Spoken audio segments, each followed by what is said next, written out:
Do you ever think about how a series of tiny choices like, I guess I'll watch that show, can totally and entirely change huge aspects of your life? The amount of my daily life that I can directly trace back to deciding to read a particular webcomic back in 2008 is astounding. Accounts for perhaps half my social life at this point through various causal effects. Butterflies flapping their wings indeed. One of those moments where you absolutely feel the kinship of all human beings everywhere and at all times. A typical complaint fielded by Babylonian administrators. I am not getting water for my sesame field. The sesame will die. Don't tell me later, you did not write to me. The sesame is visibly dying. E.B. Illibrat saw it. That sesame will die, and I have warned you. As per my last clay tablet, CCing E.B. Illibrat on this one just to make sure we're all on the same page. This consultation with my viziers could have been a clay tablet. The problem with being a creative person is I want to create all the things. I want to draw a little drawing. I want to write a fic. I want to write a book. I want to paint with watercolors. I want to paint with oil paints. I want to animate. I want to make something out of clay.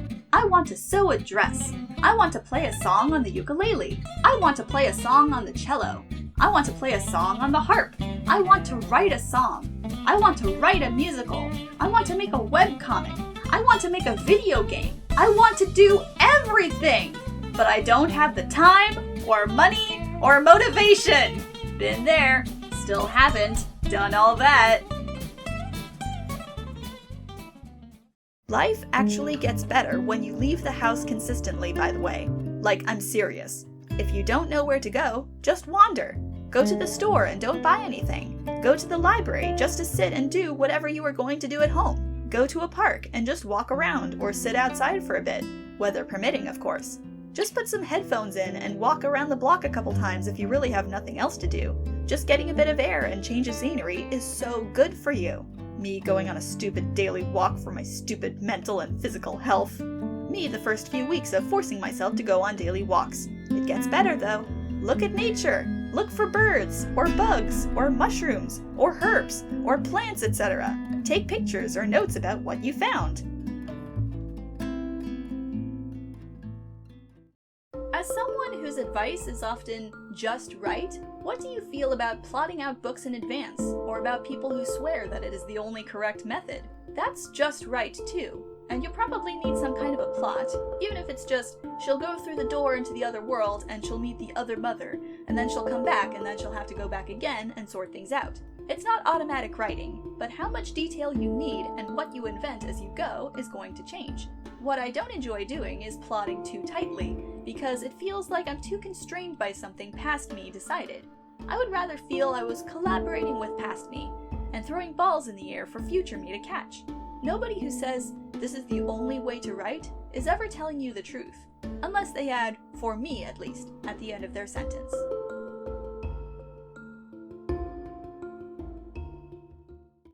"17-year-old NASA intern discovers a new planet on his third day." The 17-year-old! Every scientist at NASA. I don't get to name the planet. My brother had the idea of calling it Wolftopia, but I think TOI 1338b is sufficient. King, I think it is not fucking sufficient at all. Wolftopia or bust. Also, Wolftopia is gorgeous, by the way. Wolftopia is nearly the size of Saturn and orbits 2 stars that closely orbit each other. This is the best planet! Wolftopia. Sorry, what other name? There's no other name. One time, I went through the Taco Bell drive-thru, and when I tried to order a Baja Blast, I said, "Mountain Booba," and then I just left. Couldn't recover. A friend of mine once went to order a beefy bean and cheese burrito, but ordered a Bidu Bidu instead. And I think of it every time I go to Taco Bell. Oh no. Mountain Booba. Bidu Bidu. Oh, those are so silly.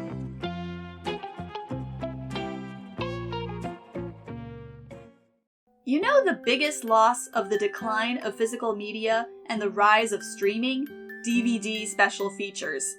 I love you DVD commentaries. I love you making of documentaries. I love you behind the scenes footage. I love you bloopers. I love you deleted scenes. I love you silly little videos of the cast dicking around. Yeah, I really miss those. Let's hear it for 100% platonic love. Friends, both in person and online, who remind you how fucking fun and exciting and beautiful the world can be. Siblings and cousins, and sometimes parents or grandparents, or aunts or uncles who stick by you and support you when you're feeling low. Strangers who show you unexpected kindness, or to whom you have showed the same. Artists you'll never meet, whose work helps you better meet yourself. All too often, pop culture tells us that the only satisfying ending is one neatly tied up with a romantic bow. But there are a million ways to love out there, and a lot of them are really fucking great! Love is love is love. It doesn't need to have flowers and fucking to be love.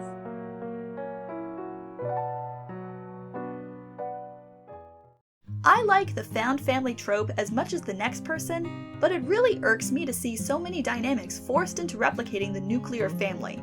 That's not even an original take. Other people have said it.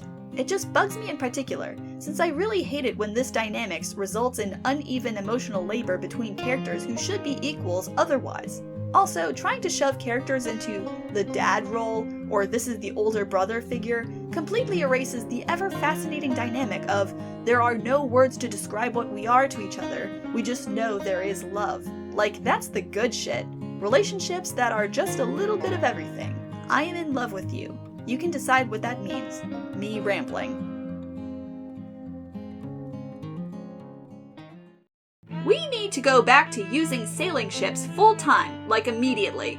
Yes, it would take longer to get places, but the aesthetic is unmatched. Like, there is nothing sexier than this. Can't wait for OP to get scurvy. Are you under the impression that the ships themselves are what caused scurvy? Weren't those ships used for colonizing India and the slave trade? Once again, do you think this is the fault of the ships themselves? Tumblr users will try to make any ship problematic. When people are like, the Hunger Games just stole the plot of Battle Royale. Like, listen, everything steals from the plot of everything. The Lion King is just furry Hamlet. Westworld is Jurassic Park, but sexier. Lost is edgy Gilligan's Island. There are no original stories, and the only good piece of media is Jennifer's Body. Michael Crichton wrote Westworld and Jurassic Park though, so he just pirated himself. Michael Crichton keeps trying to tell y'all about the evils of capitalism impeding on the progress of science. When will y'all listen? Maybe he just doesn't like theme parks. Michael Crichton in line for a roller coaster at Six Flags. Fuck this. Michael Crichton, height, 6'9". Jesus Christ, that's the height at which every roller coaster and dark ride is a decapitation threat. I learned so much on this website.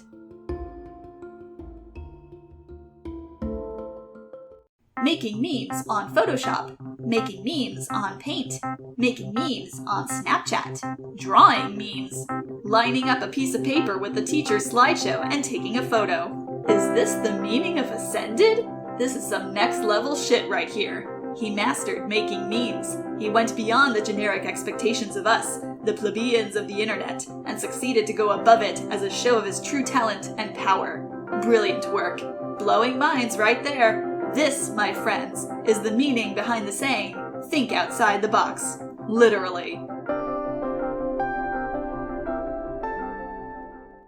Growth is pausing as I go to open Twitter and thinking, actually, we don't need to do that. And yet, here you are on Tumblr. The difference is that Twitter is like being actively hit in the head with hammers, whereas logging onto Tumblr is like being given a hammer and expected to hit my own head with it. Which I do. Me making food for myself. Why must I be subjected to the torture of maintaining this mortal flesh? When will I be free of the trials of Sisyphean mundanity? Me making food for someone else. Yay! Yippee! Woo! Yeah! Hooray! Yahoo! Hurrah! Yeehaw! Woo! One is literal torture, the other is my love language. That's why I try to think of cooking food for myself as a love language. For myself. Like a self-care thing. It helps. Sometimes. I love you. You need to make a fucking profile. My favorite thing about this post is all the people who chose to use the default icon defending themselves in the notes. Like, no, stop it, just put a picture up. I added a hat and a mouth. Loving this energy. Autism creature. They can suck on my cylinder. Mine is JPEG compressed. I've messaged support several times with no luck. I made sure mine wasn't centered. Mine's mouse drawn, alright. I gave mine a little friend and changed the colors. Mine turned into a biblically accurate one. Wipes tear. They learn Tumblr culture so fast. The spite, the malicious compliance of it all. I'm so proud.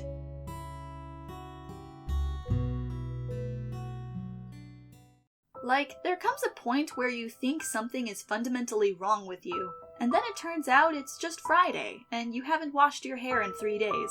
And maybe you're also just a little lonely, and the combination of all three of those things is whittling a hole into your chest every time you breathe, but also the sun's up, and you've survived everything so far, so you'll survive this too, even if it hurts, even if you have to survive it many times. Girls will journal post because their journals are somewhere else.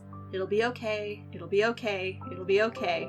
This is okay to reblog. I don't know what this is, except for a pep talk. Nothing is wrong with me, I'm just naming emotions and they'll be felt, and if they stick around for ages, I'll go get some help, but it'll be fine. Tumblr users. I hate TikTok, it's the worst. Every post of a TikTok video.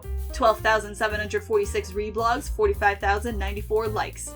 Yes, but the experience of occasionally seeing a curated by my homies TikTok vid on my dash is so violently different from the endless stream of scrolling through algorithmic video content. I crave variety. What is my social media experience without walls of text interrupted randomly by videos of ducks and pictures of weird vegan brownies? Every TikTok that appears on my dash has gone through, at minimum, 2 layers of human peer review. I think one of the funniest things ever is how many rock and metal bands are just 4 or 5 identical white dudes with long brown hair parted in the middle. Like, they've gotta be cranking these dudes out in a factory at this point. They don't even have to be in the same genre. You can find them anywhere. They're like some kind of metal fungus. These are all different bands. The metalheads all look like this too, so you can't even tell the fans apart from the bands. I would love to argue with this, but you will never fucking believe what I look like. Let me guess.